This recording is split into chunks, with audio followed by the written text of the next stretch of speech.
बिस्मिल्लाहिर्रहमानिर्रहीम। अस्सलाम वालेकुम नाज़रीन, आप यूट्यूब चैनल देख रहे हैं। मैं इमरान ख़ान हूँ। सबसे पहले ख़बरें बहुत सारी हैं, लेकिन सबसे एक और डेवलपमेंट भी है, वो आपके साथ मैं शेयर कर देता हूँ। ख़बर ऐसी है कि पूरा पाकिस्तान जो है वो हिल गया था, लोगों को तकलीफ़ हुई थी। एक खातून नताशा ने गाड़ी की टक्कर मारकर कुछ लोगों को ज़ख्मी कर दिया था और एक बाप और बेटी को कत्ल कर दिया था, और वो मौके पे जाँ बहक हो गए थे। उसके बाद वो खातून की जो हरकतें थी, ऐसा लगता था नशे में, फिर किस तरह वो उंगली से इशारे कर रही थी, और यानी लोगों ने तासुर ये लिया कि इनके अंदर एक तकब्बुर है कि मैं बहुत पैसे वाली औरत हूँ और मेरा कोई ये निज़ाम कुछ बिगाड़ नहीं सकता। उस वक्त बहुत सारे लोग कह रहे थे कि इसको अंदर रखना मुश्किल हो जाएगा और निज़ाम इसका कुछ नहीं बिगाड़ सकेगा। मैंने इकरारुल हसन की तहरीर पढ़ी तो मुझे लगा कि बात तो वो ठीक कर रहे हैं, लेकिन चलो जितना दबाव डाला जा सकता है, जितनी कोशिश कोई कर सकता है उतनी तो करनी चाहिए। यानी हम आग को बुझा नहीं सकते तो उस पर पानी तो डाल सकते हैं। तो उस तरह लोग अपने तौर पे बात कर रहे थे। पाकिस्तान ने इस मामले को बहुत उठाया, लेकिन हुआ वही जिसकी सब उम्मीद कर रहे थे कि वहाँ पे मामला सुलह हो गई और अदालत ने 1 लाख रुपए के मुचलके पे खातून की ज़मानत मंजूर कर ली और उनके शौहर की ज़मानत भी मंजूर कर ली गई। खातून जो है उनको अब ज़हनी मरीज़ा करार दिया जा रहा है, और जो फैमिली है, फैमिली के 3 मेंबर हैं, एक बेटी है, एक बेटा है, एक जो बेवा है, वो आते हैं और आकर कहते हैं जी, उनके आईडी कार्ड चेक होते हैं, वो कहते हैं जी हमने सुलहनामा कर लिया और अल्लाह के नाम पे जो बड़ा मेहरबान है, हमने अल्लाह के नाम के ऊपर इनको माफ़ कर दिया। लेकिन जो मामला तय पाने की खबर आई है ज़राए के हवाले से, वो ये है कि 5.5 करोड़ रुपये से ज़्यादा दियत के तौर पे रकम अदा की गई है 2 लोगों के कत्ल के मामले में। ये बहुत पैसे वाले लोग हैं, अरबोपति लोग हैं, तो 5.5 करोड़ रुपये इनके लिए वो ज़्यादा मानी नहीं रखता, लेकिन वो गरीब ख़ानदान है, बेचारे मोटरसाइकिल पर सवार थे, उनके लिए पैसे बहुत इंपॉर्टेंस रखते हैं। मेरे ख्याल में अगर निज़ाम के ख़िलाफ़ या इन सारी चीज़ों के ख़िलाफ़ पाकिस्तानी आवाज़ ना उठाते और सोशल मीडिया पे इस मामले को हाईलाइट ना करते, तो पुलिस ये सारा काम चंद लाख में करवा लेती। चंद लाख पुलिस ले लेती और चंद लाख में लवाहिकीन को निपटा देती और उनको इतना परेशान करती कि लवाहिकीन को इस बात की फ़िक्र पड़ जाती कि शायद हमने उनकी गाड़ी का नुकसान कर दिया। तो पाकिस्तान के बोलने से कम ये तो हुआ कि उनको दियत की इतनी रकम मिली कि जिससे वो उनके कुछ तो हालात जो है वो बेहतर हो सकते हैं। देखें, जो लोग चले गए वो वापस तो नहीं आ सकते, और दियत के कानून को जैसे मजाक बनाया गया, ये कुछ उलमा इकराम ने इस पर स्टेटमेंट भी दिया। उन्होंने कहा जी ये ज़्यादती है, और ऐसे मामलात में जो है वो रियासत को खुद मुद्दई बनना चाहिए। यानी जहाँ पे गरीब आदमी को अमीर आदमी मार दे तो अमीर आदमी पैसे देकर फिर गरीब की मजबूरी ख़रीद लेता है। तो इसमें रियासत को भी एक फ़रीक बनना चाहिए कि चलो गरीब आदमी तो मजबूर है, रियासत तो नहीं है ना, तो रियासत कम से कम सज़ा दिलवाए, इतनी सज़ा तो दिलवाए कि इस तरह के वाक़यात ख़त्म हो और फिर कीड़े मकोड़े ना समझा जाए इंसानों को या आम लोगों को। तो ये एक ख़बर है। अब इसमें तकलीफ़ भी है एक तरह से, लेकिन एक सबक भी है। और रियासत क्या कर रही है, इस तरह के हर केस के बाद हमें पता चलता है कि अमीर आदमी ने गरीब आदमी को पैसे देकर सुलह कर दी है और रियासत जो है वो सिर्फ तमाशा देख रही है, और अदालत के पास कोई ऑप्शन मौजूद नहीं था कि वो ज़मानत दे इसके अलावा। ये हो गया जी। दूसरी बड़ी ख़बर है, और इसके बारे में कुछ लोगों ने दावा भी किया है। PMLN के बहुत करीबी ज़राए जो हैं, जो इस्टेब्लिशमेंट से ख़बरें निकाल कर लाते हैं, वो भी कह रहे हैं कि पूरी ताकत लगाई जाएगी, पूरा ज़ोर लगाया जाएगा पाकिस्तान तहरीक-ए-इंसाफ़ के कल होने वाले इस्लामाबाद के जलसे को नाकाम बनाने के लिए। अब जो तरीक़ाकार इख्तियार किया जा रहा है वो ज़रा डिफरेंट है। एक तो ये है कि पहले से पुलिस को कहा गया मोटरसाइकिलें पकड़ लो, PTI का झंडे वाला जो बंदा आए उसको पकड़ लो, लोगों को रोको, रास्ते तब्दील करवाओ, रुकावटें डालो, लोगों की गाड़ियां दूर लगवाओ ताकि वो पैदल चल के दूर तक जाएं, लोग मायूस हो जाएं, लोगों की अक्सरियत को जलसा गाह तक पहुंचने ही ना दो। तो इस किस्म की जो स्ट्रेटजी है वो अपनाने की कोशिश की जा रही है। जलसा गाह के मकाम को भी तब्दील कर दिया गया, यानी जहाँ पे जलसा पहले होना था वो मकाम थोड़ा सा तब्दील किया, उसके करीबी है वो जगह, और अब जो जलसा गाह है वो मवेशी मंडी संगजानी के मुकाम पर होगा और वहाँ ग्राउंड के अंदर जलसा किया जाएगा। पहले थोड़ी सी पाकिस्तान तहरीक-ए-इंसाफ़ ने मुज़ाहमत की गई, अब मजाक बनाया हुआ आपने, हम अपना जहाँ सामान लगाते हैं आप उतारने आ जाते हैं, उठाने आ जाते हैं। तो फिर अली अमीन गंडापुर साहब ने मुदाखलत की, उसके बाद उन्होंने कहा जी बंदे तो आ जाएंगे, अवाम तो पहुँच जाएगी। इनकी ये बात मानो, हुकूमत के बाद ऐसा कोई बहाना नहीं होना चाहिए कि हमने उनकी कोई बात नहीं मानी। बहरहाल झंडे रोक दो, मोटरसाइकिलें पकड़ लो, रास्ते बंद कर लो, मुतबादल रास्तों पे इनको ले जाओ, लंबा लंबा इनको पैदल चलाओ। पंजाब पुलिस को अहकाम दिए हुए हैं कि शहरों में से काफ़िले बाहर ना निकलें, गाड़ियों को चेक करें, कारकुनों और लीडरों के लिए हालात मुश्किल करें, शहरों से निकलने वाली गाड़ियों को अच्छी तरह देखें। यानी सब ने मिलकर इस जलसे को इतना मुश्किल कर दिया है कि जलसा ऐसे हो गया जैसे 8 फरवरी को पाकिस्तानी वोट डालने निकले थे। लेकिन मेरे हिसाब में कल फिर इनकी असेसमेंट गलत हो जाएगी। उसका रीज़न मैं आपको बताता हूँ। 8 फरवरी को इनकी असेसमेंट थी, इन्होंने ये अंदाज़ा लगाया हुआ था कि कुछ भी नहीं होगा, कुछ 10 सीटें 20 सीटें पाकिस्तान तहरीक इंसाफ जीत जाएगी, बाकी सारी जो है वो PDM की जमातें जीत जाएगी। इंतखाबी निशान भी लोगों ने लब लब के ठप्पे मारे और लोग बहाने बना बना के इलेक्शन में वोट डालने आए। यानी स्पीकर किसी और जमात का लगाया हुआ वोट पाकिस्तान तहरीक इंसाफ के उम्मीदवार को डाल के जा रहे हैं। लोग बड़े समझदार हैं, उन्हें घर से निकलना भी आता है, जलसागाह तक पहुंचना भी आता है। जो लोग पोलिंग स्टेशन तक पहुंच गए, इतनी कड़ी निगरानी में अंदर तक पहुंच गए, वो जलसागाह तक नहीं पहुंच सकेंगे। यहाँ पे तो अदालती अहकामात भी हैं, तो लोग जलसागाह तक पहुंच जाएंगे। मेरे ख्याल में इतनी सारी रुकावटें डाल के ना लोगों को एक मरतबा फिर चैलेंज किया जा रहा है कि लोगों को रोका जाए किसी तरह। और पाकिस्तानी जो है वो हर दफ़ा चैलेंज कबूल करते हैं। इमरान खान साहब के साथ इनकी एक वाबस्तगी पैदा हो गई है, तो लोग आएंगे। अब पाकिस्तान तहरीक इंसाफ के लिए एक टेस्ट भी है। इमरान खान साहब अंदर है और इमरान खान साहब की आज़ादी की तहरीक चल रही है। अब इमरान खान साहब को बाहर लाना है तो पब्लिक की ताकत शो करनी पड़ेगी। अच्छा, इस जलसे के खिलाफ जो मुबैना तौर पे 3 प्रोपेगेंडा हो सकते हैं, और तीनों मैं आपको बता देता हूँ। नंबर 1, इतनी रुकावटें डालो कि जलसागाह में बंदे कम पहुँचे और जलसागाह की फुटेज बना के अपने एंगल से, तो ये कहेंगे जलसा खाली है, लोग निकल गए, पाकिस्तान तहरीक इंसाफ के पास कोई पॉपुलैरिटी नहीं है, ये वो पूरा बयानिया कर देंगे। लेकिन दूसरी सूरत में अगर जलसागाह भर गई, ज़्यादा लोग आ गए, तो फिर ये कहेंगे कि जनाब ये तो खैबर पख्तूनख्वा से आया हुआ क्राउड है। इस्लामाबाद ने तो अपने आप को जो है वो इससे, और ये बाकायदा ये प्रोपेगेंडा पहले भी होता रहा है कि इस्लामाबाद ने और पंजाब ने और रावलपिंडी ने अपने आप को इससे अलग कर लिया है। ये खैबर पख्तूनख्वा से सरकारी क्राउड लाया गया है जिसने इस्लामाबाद में जलसा किया है। फिर ये कहा जाएगा, अगर इसका तोड़ हो जाता है और इस्लामाबाद और रावलपिंडी के लोग बहुत बड़ी तादाद में निकल आते हैं, तो फिर ये आखिरी बयानिया इनका ये होगा कि जनाब जलसे से क्या होता है, जलसे होते हैं चले जाते हैं, कोई फ़र्क नहीं पड़ता। होना तो जो है वो अदालत में होना है, फैसला तो एस्टेब्लिशमेंट ने करना है, और एस्टेब्लिशमेंट अभी इमरान खान को छोड़ने के मूड में नहीं है, जैसे ये कहते हैं हमेशा। तो इस किस्म के बयानिया बनेंगे। लेकिन याद रखिएगा, ये आपको कोई भी कहेगा इससे फ़र्क नहीं पड़ता तो ये झूठ है। किसी भी सियासी जमात के मौक़िफ़ को तस्लीम कराने के लिए उनके पास जो सबसे बड़ा हथियार या टूल होता है वो अवामी ताकत होता है। अवाम की ताकत जिस पॉलिटिकल पार्टी के साथ हो वो अपना मौक़िफ़ मनवा लेती है। अब इस वक्त जो है वो डिपेंड पाकिस्तान तहरीक इंसाफ किस पर कर रही है। एक तो तहरीक इंसाफ से काफ़िले आ रहे हैं और बहुत बड़ी तादाद में आ रहे हैं।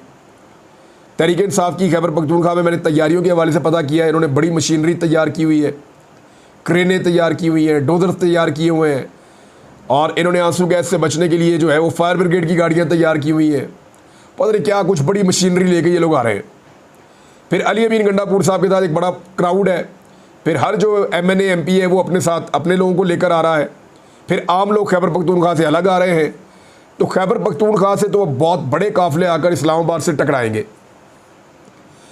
दूसरा जो है वो रिस्पॉन्सिबिलिटी जो ज़्यादा बनती है वो जिन इलाकों की बनती है, वो उनमें ख़ास तौर पे जेलम, अपर पंजाब के जो इलाके हैं, इनमें जेलम है, गुजरात है, चकवाल है, अटक है, रावलपिंडी है, इस्लामाबाद है, मरी है, टैक्सला है, चक्री है। इन सब का जो है बड़ा अहम रोल है, ख़ास तौर पे रावलपिंडी और इस्लामाबाद का। इस्लामाबाद के अंदर क्योंकि जलसा हो रहा है तो इस्लामाबाद को ये प्रूव करना पड़ेगा कि आधे से ज़्यादा जलसा इस्लामाबाद के लोगों ने भरा है।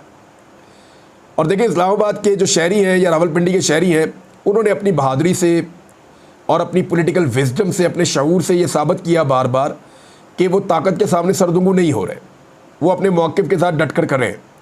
लोगों ने बड़ी गिरफ्तारियां दी हैं, बड़ी कुर्बानियां दी हैं, लेकिन यहाँ के लोग टले नहीं हैं। ये रैलियाँ निकालते हैं, हर हफ्ते निकालते हैं, बड़ी बड़ी रैलियाँ निकालते हैं, उनकी वीडियोज़ बना के डालते हैं, और आपको आज रात तक ये रैलियाँ नज़र आना शुरू हो जाएंगी। आपको नज़र आएगा कि बहुत बड़ी तादाद में सोशल मीडिया पे इन इलाकों में लोग निकल रहे हैं।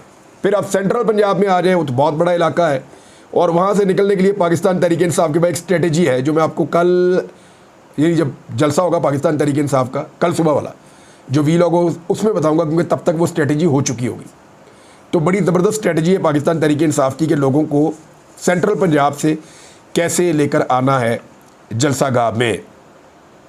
लोग क्यों आए इस जलसे में? इसकी दो तरह की वजूहत है। एक वो है जो इमरान खान साहब ने बताई है, दूसरी वो है जो ग्राउंड रियलिटी है। इमरान खान साहब ने जो वजूहत बताई उनमें एक ये है कि मैंडेट की वापसी करनी है, जो चोरी कर लिया मैंडेट वो वापस लेना, जलसे का मकसद एक ये है। दूसरा उन्होंने कहा जी कब्ज़ा ग्रुप ने जो मुल्क के ऊपर कब्ज़ा किया हुआ है उसको हकीकी आज़ादी दिलवानी है, दो गए।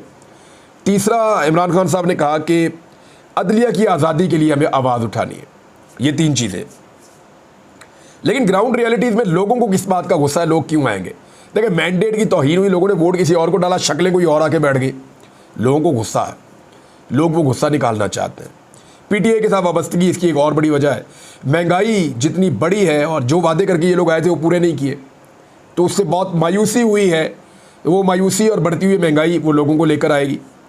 इमरान खान की हमदर्दी, जितना जुल्म और ज़्यादती इमरान खान साहब के साथ हुआ है या उनकी एहलिया के साथ हुआ है या उनकी पार्टी के लोगों के साथ हुआ है, बदस्तूर हो रहा है, उसकी वजह से लोग बहुत बड़ी तादाद में एक हमदर्दी का भी एक कार्ड है, यानी 8-9 कार्ड होते हैं पाकिस्तान की पॉलिटिक्स में किसी भी पार्टी के बाद, इमरान खान के बाद 9 के 9 कार्ड मौजूद हैं।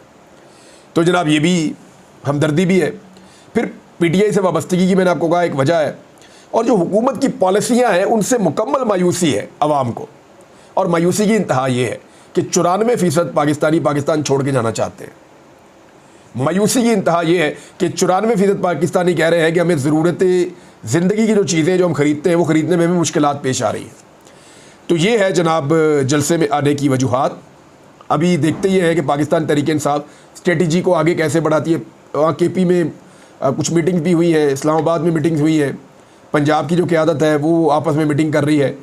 तो देखना है कि जो स्ट्रेटजी बनाई है वो अमली तौर पे कितना काम करती है, हुकूमत कामयाब होती है या पाकिस्तान तहरीक इंसाफ कामयाब होती है। एक और जो बड़ी खबर है वो पाकिस्तान तहरीक इंसाफ की कोर कमेटी की मीटिंग हुई, उसमें जलसे के हवाले से बातचीत तो हुई, दीगर चीज़ों पे हुई, लेकिन एक बहुत इंपॉर्टेंट खबर उसमें जो है वो मैं आपको बताता हूँ। उन्होंने कहा कि इजलास जो हुआ कोर कमेटी का, उन्होंने कहा जी कि 2 केसेस इमरान खान साहब के जो हैं इनको फ़ौरन ख़त्म कर दिया जाए, उसका उन्होंने मुतालबा किया। क्योंकि वो ये कह रहे हैं कि जो अदलिया का फ़ैसला है ये नैब की तरामीम के कानून के हवाले से जो उनको मंजूर कर लिया अदलिया ने तरामीम को, तो उस फैसले के बाद कोर कमेटी ने कहा जी इमरान खान के खिलाफ जवाज़ ख़त्म हो गया है, नंबर 1 तोशाखाना केस रखने का, नंबर 2 अलकादर ट्रस्ट केस रखने का। ये दोनों केसेस अब ख़त्म हो गए अमली तौर पे। उन्होंने कहा नैब के दायरा इख्तियार से केस निकल कर गैर मुअस्सर हो चुके हैं, लिहाजा इन केसेस से अब जान छुड़ाई जाए और इमरान खान साहब पे ये केस चलाने की बजाय इनको फिल फौर ख़त्म कर दिया जाए। और रह गया वो 9 मई का एक मुकदमा जिसमें इमरान खान साहब जुडिशल है, तो फिर इमरान खान साहब की बेल हो जाएगी। अगर मज़ीद मुकदमे ना डाले गए तो ये याद रखिएगा, अगर मज़ीद मुकदमे ना डाले गए तो फिर इमरान खान साहब की 9 मई में बेल हुई तो वो बाहर आ जाएंगे। अच्छा, एक और खबर यह है कि फजल रहमान के सामने हुकूमत बिल्कुल लेट गई है और फजल रहमान साहब को अब तक की सबसे बड़ी ऑफ़र करवा दी गई है। ऑफ़र में आपको बताया तो उनके पास टोटल 8 MNAs हैं। 8 MNAs के साथ फजल रहमान साहब को 6 उनके MNA, 2 मखसूस नशस्तें हैं, तो 6 उनकी जीती हुई सीटें हैं। तो उन 6 जीती हुई सीटों पे 4 वजारतें वफाक में फजल रहमान साहब को ऑफ़र कर दी गई। इतनी बड़ी रेशो से कभी किसी को वजारतें ऑफ़र नहीं की गई, इतनी बड़ी ऑफ़र है फजल रहमान साहब के पास। और इस पार्टी के हर बंदे को एडजस्ट करने की यकीनदारी करवाई गई कि हर बंदे को किसी बेहतर जगह पे एडजस्ट करेंगे ताकि हर बंदा अपनी मर्ज़ी के मुताबिक मौज मस्ती कर सके। इतनी बड़ी ऑफ़र है। और साथ में इस ऑफ़र के अंदर क्या शामिल है कि बलूचिस्तान की हुकूमत का आपको हिस्सा बनाएंगे, वहाँ पे आपको वजारतें भी देंगे और अहम तरीन ओहदे भी देंगे, हिस्सा मिलेगा आपको। और तीसरी पेशकश ये है कि गवर्नर खैबर पख्तूनख्वा भी फजल रहमान साहब का होगा। तो अब ये बहुत बड़ी ऑफ़र है। देखना यह है कि फजल रहमान साहब इस पर हाँ करते हैं या ना करते हैं, लेकिन ऑफ़र उनके पास मौजूद है। और इसी ऑफ़र के माहौल में पाकिस्तान पीपल्स पार्टी ने अपने तमाम अरकान को कहा कि पहुँचो इस्लामाबाद, अगले हफ्ते तमाम लोग इस्लामाबाद में यकीनी तौर पे मौजूद रहें। अब पीपल्स पार्टी अपने बंदे बुला रही है, PMLN ने भी कह दिया बंदे सारे वहाँ पहुँचो। जो लोग बाहर मुल्क में ट्रैवल कर रहे हैं उन सबको भी कह दिया कि पाकिस्तान पहुँचो, फ़ौरन कानून साजी करनी है।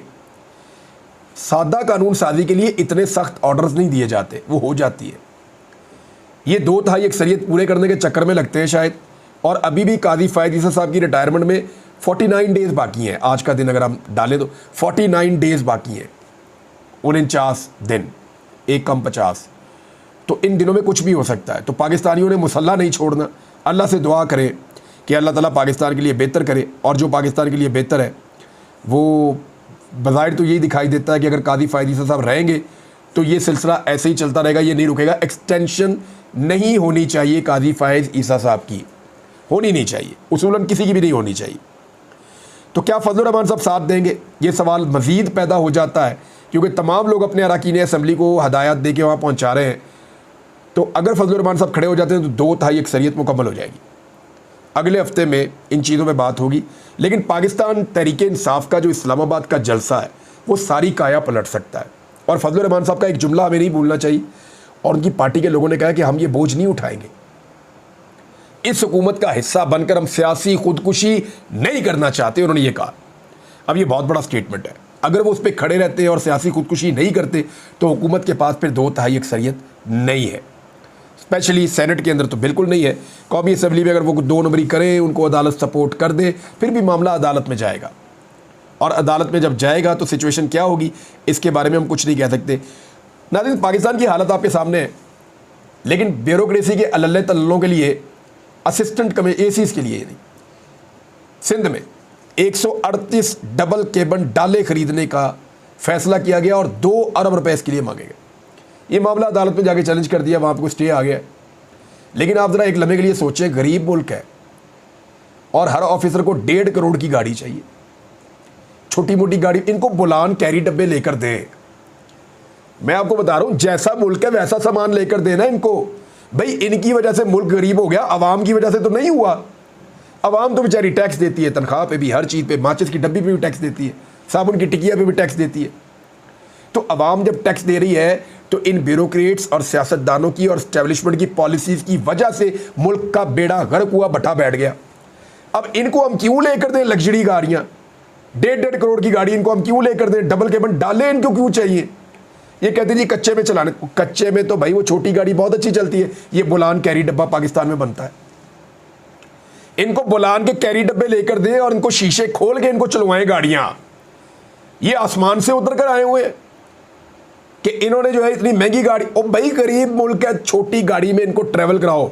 इंडिया के अंदर सबको वो अपनी बनी हुई गाड़ी देते हैं, वो इसलिए आगे जा रहे हैं मुल्क। इतनी महंगी गाड़ियां हम अफोर्ड कर सकते हैं? ये ज्यादती है, जुल्म है। कोई भी हुकूमत करे इसके खिलाफ आवाज़ उठनी चाहिए। इनको छोटी गाड़ियां लेके दें।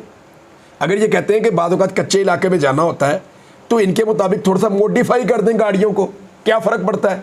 या इनको लग्जरी गाड़ी, अब मैं शिकार खेलने गया, वहाँ पे सरकारी गाड़ियों के ऊपर, डालों के ऊपर सरकारी अफसर शिकार खेल रहे हैं। इनकी फैमिलियों को, अयाशियों के लिए ये गाड़ियाँ चाहिए होती हैं, इन्होंने रेसें लगानी होती हैं, सड़कों के ऊपर हटो बच्चों इन्होंने करना होता है। तो इसलिए हम इनको टैक्स नहीं देते। इस सिलसिले को रोकना चाहिए, इसके खिलाफ आवाज़ उठानी चाहिए हर पाकिस्तानी को। अब तक इतना ही, अपना ख्याल रखिएगा, अपने इस चैनल का भी। अल्लाह हाफ़िज़।